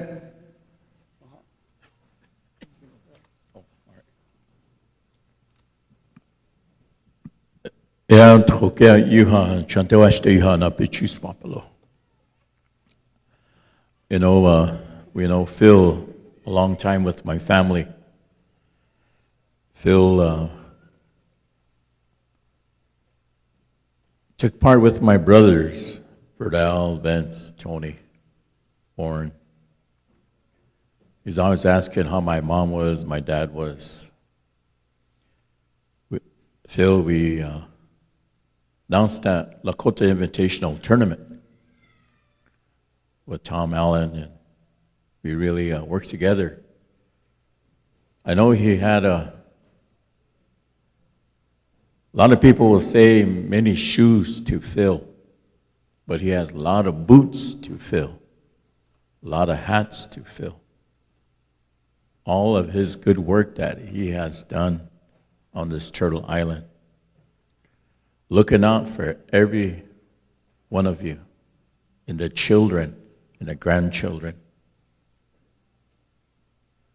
He's always looking out for the 7 generations. That was his dream. Today, I know Phil was really a good friend of mine, like an older brother. Back in 1990, we was in a Bigfoot ride. It was the coldest day. We came back, and Phil came over and he said, "We want to sweat." And he talked about how was the ride. A lot of ancestors, a lot of prayers, I said. So he was very knowledge on horses. Make sure your horses has vitamins. He brought everything that was important to those horses. So we utilized that, and we thanked him for that. Chehechon tako woyu kchanki yuha yukahe wableze wachante oganaka yuha ohe hechusa. So I just want to say that much, and I want to finish with the prayer. Waya tronkashla leon petukile ya wambli wichasha wana tukte. Yuk pia chante washte yuhamanikte kon ya hunku atkuku. Unchi kaka heche tukte piche yuka heche tronkashla. Na heche samkha chie samkaku chuintku trakoja heche wangala kapikte kon. O heche tronkashla. An petukile heche hochi chapikte kon. Na heche wech beatakia wakia. Shokwa kawaya te pinich apile chahito. Wazia takia heche tratranka oyate lechea. Pinich apile chahito. We you here panta we hinapche yunkan povichachbi. We hae we. Ichak oyate lechahito. Hoi toka ratakia wamakashka. Hiha oyate. Wana ritachanku ke wana heche. Kichi yuranka hechi omanikte kon hechi tronkashla hechi ampetukile hechi chapi. Oechi wankata kia hechi wambli oyate wa kantranka. Kama kata kahito anaha. Trakola kuna tiwaye chincha kalup. We chose ade hechi oicha kapikte hechi ampetukile hechi ochi chapi. Na unchi maka unchi unshlapo wanahe. Wambli wichasha wana. Ja hechi tukte Eyapaha pikte kon shina washteste lhayo ka Eyapaha pi o hechi unchi unslapo unchi shako ent khabo preni tron kashla unslapo petukile hochi chapolo. We chose an in a walk mitakwes pilamalo. Thank you, Chief. Okay, well, we'll come through elders first through the child line. But all of you visitors, we'd like to have you come through here and view the flowers and the cards and all these beautiful things here. Phil's pictures and greet the family, comfort them once more. and then go in the corner here, elders first and chow line. So, Wutapo going to provide you a meal. So, with that, I'm going to share a song, and then the drum will pick up. Ohipo, those of you way in the back, come through first.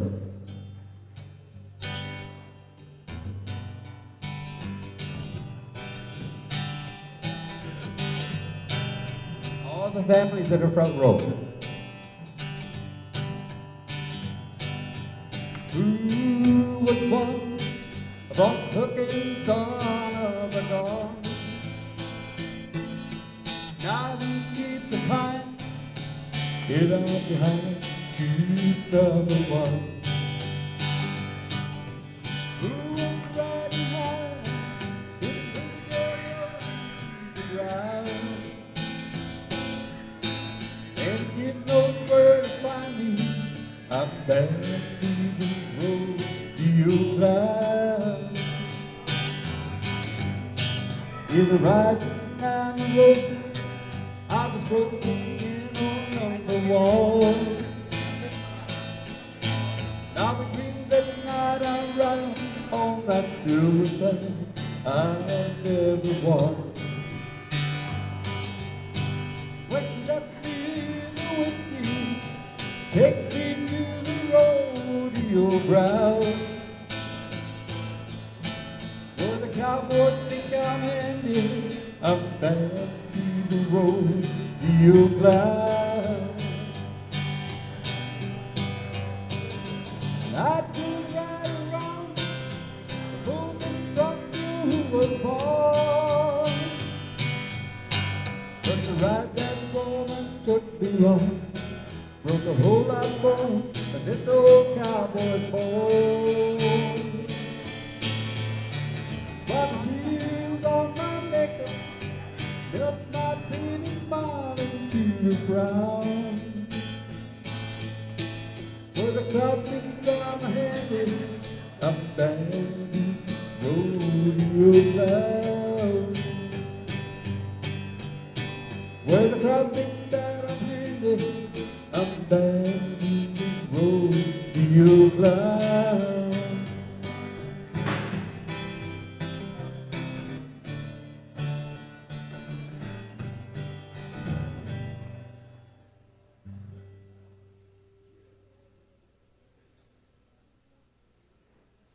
And thank you all for being here today. And the family will be going to Bismark. They have a memorial service up there also. Upila tako kini japalo oya tuta kawita hibina hawioni hake waoya kipchwastelo. Thank you all for being here for the family. Honored to share the respect to Phil.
I just thought we'd share some Johnny Cash music done by Floyd Westerman. Floyd Westerman tribute to Johnny Cash.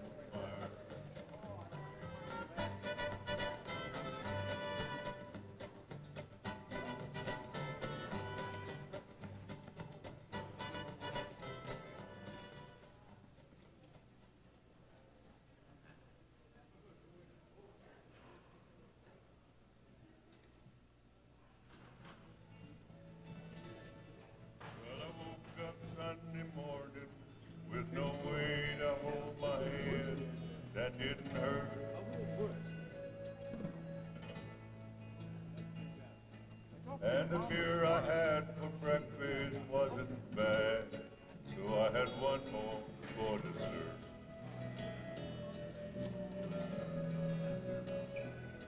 So I fumbled through my closet, through my clothes, and found my cleanest. They're playing a little Johnny Cash tribute by Floyd Westerman.